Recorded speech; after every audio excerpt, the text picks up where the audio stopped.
You are listening to Intangiblia, the podcast of intangible law, plain talk about intellectual property. Please welcome your host, Leticia Caminero. Hello from Washington, D.C. This is episode 4. Today we will learn about trademarks and talk with an artist, designer, creative leader, and brand expert. Before we talk with our guest, the recipient of over 150 international design and marketing awards, including Emmys, Promax BDA, Tellys, Clio, Graphic Design USA, and the New York Film Festival, and many other awards, let's talk about trademarks, the identifier of products and services. Here are some things you need to know about trademarks. A trademark is the distinctive sign that identifies products and services in the market. Registration is necessary to achieve the exclusive use of a trademark. Unlike all other intellectual properties, it is territorial.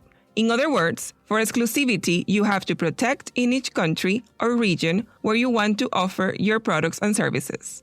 A trademark can be a sign, words, images, a mix of both, but can also be motion, colors, sounds, and smells. The trick of an exclusive trademark is in its distinctiveness, which can be acquired by use or can be present from the beginning of the mark. To be born distinctive is easier when the trademark is identified by terms or other signs not directly related to the products and services. These types may be fantasy, arbitrary, or suggestive. My podcast, Intangiblia, is a term of fantasy because it is a word created combining intangible and the letters BLIA, which refers to books. Trademarks are registered for renewable periods, usually 10-year cycles. However, a trademark owner can lose a trademark registration for lack of commercial use. So now you know. The trademark is the distinctive sign that identifies products and services. Its exclusivity is achieved with the registration. Let's learn from our guest about her outstanding career.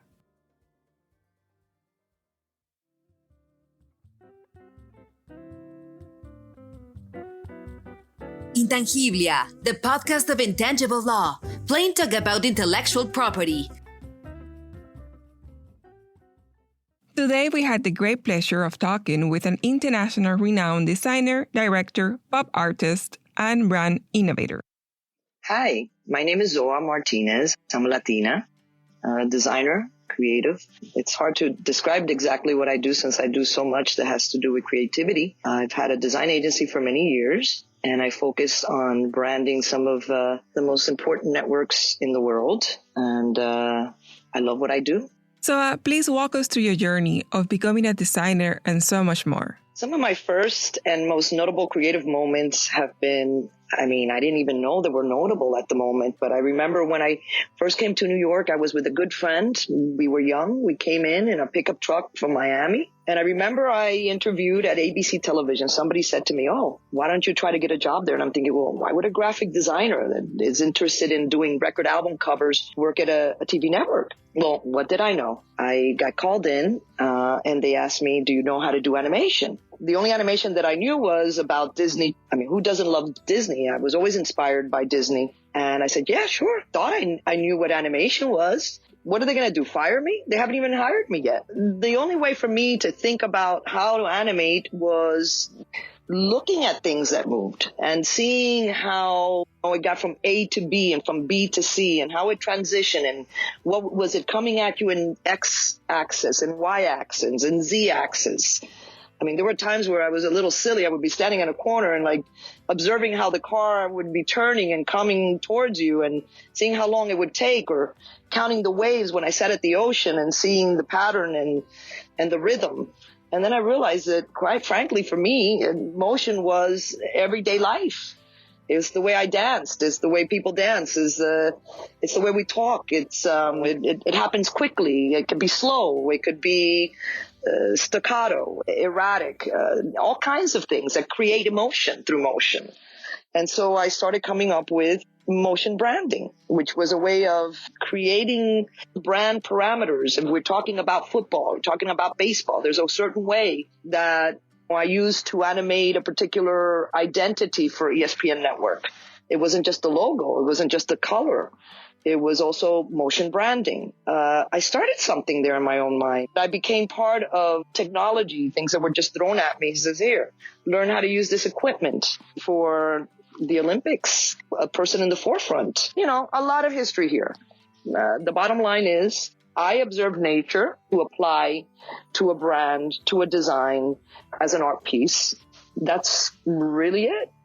Wow, innovating in brand motion by observing yourself, nature, others. It's very remarkable. How is the entire process of creation? How do you decide, or what inspires you to create a logo for a certain company or a brand for a certain product?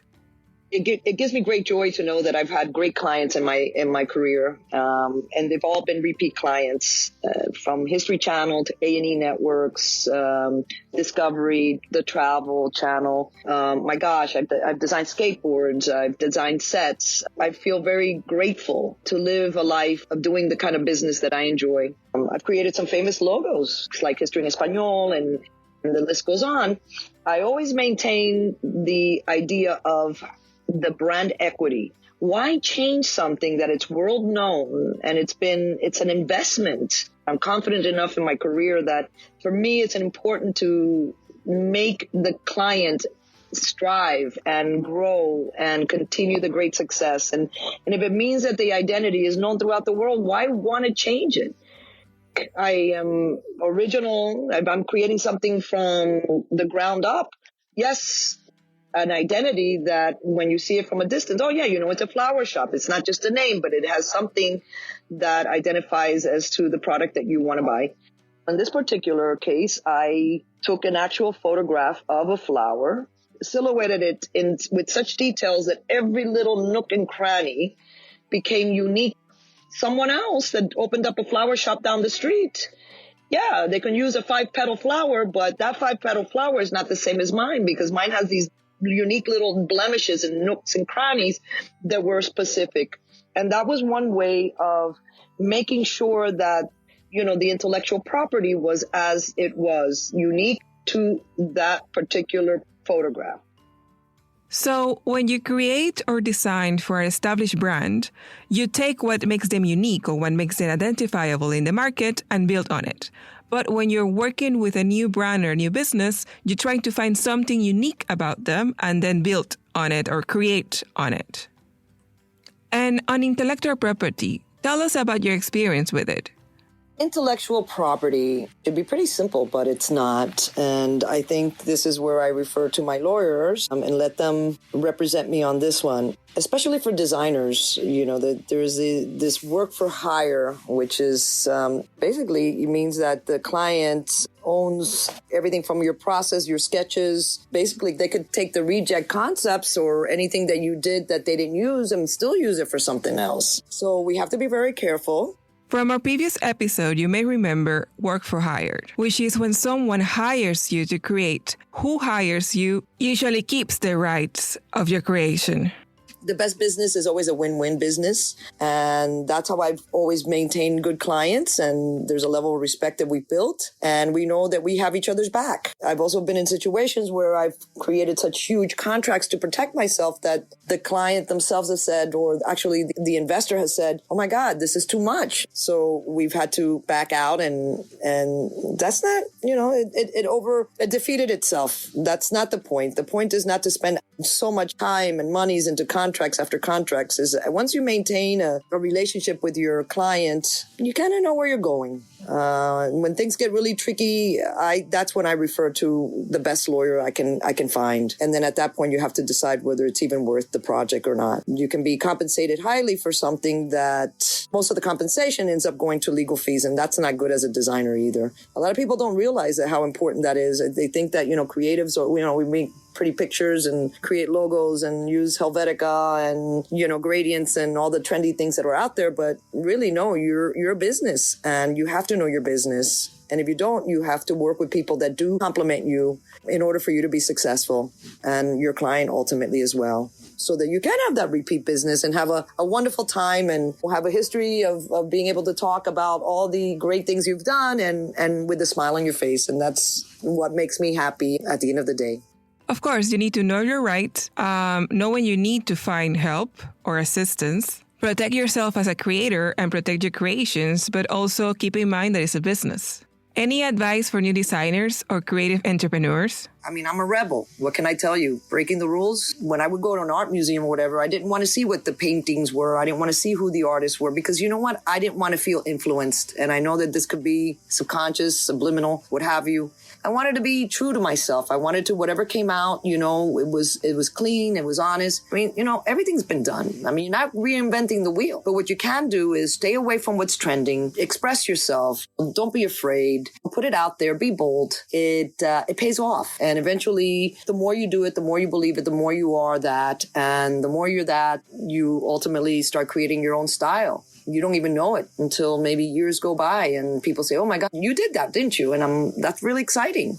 So, you know, it takes time. It's not overnight. Don't do things for the sake of saying, oh, I designed it or I disrupted this. No, it's not about that. The big success is seeing that whatever is it that you're designing, there's a purpose. And what's the purpose is to be recognized, that it's timeless, that it lives on, or that it grows. It's an investment from the client and that it should be a well-worth investment.